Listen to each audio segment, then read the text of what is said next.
السلام عليكم. تمام ده الغنى يسمع صبح نشوفه يرسل عبيد.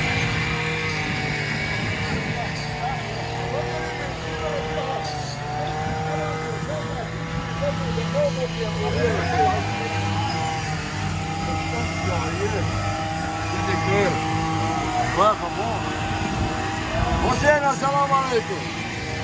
Ne olmuş Allah'ta? Ulan beyler, söyleyene hulu verle, hulu verle. Verle diye sor. İsterler, boşa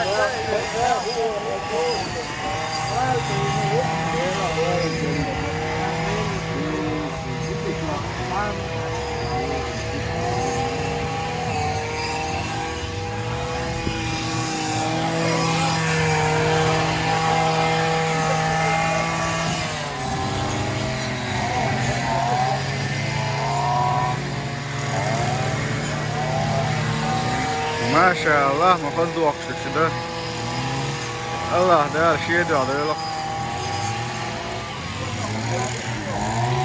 وانا هذه واشتك.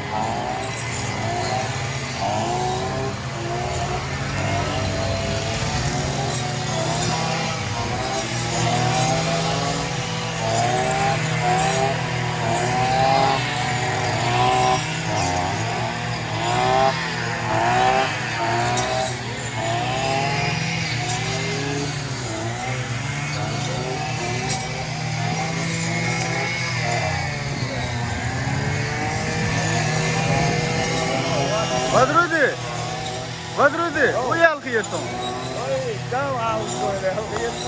ديك كردو ده الوطلع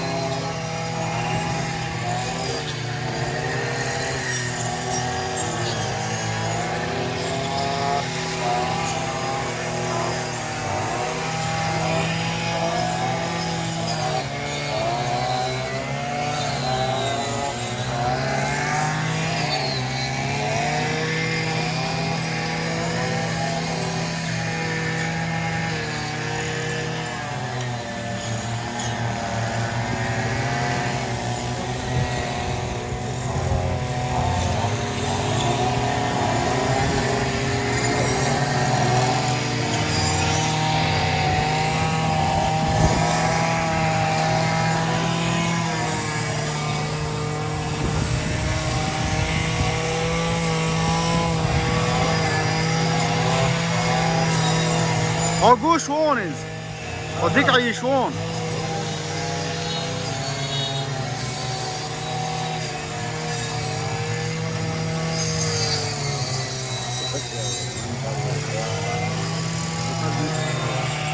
ديكم ايلك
صبح.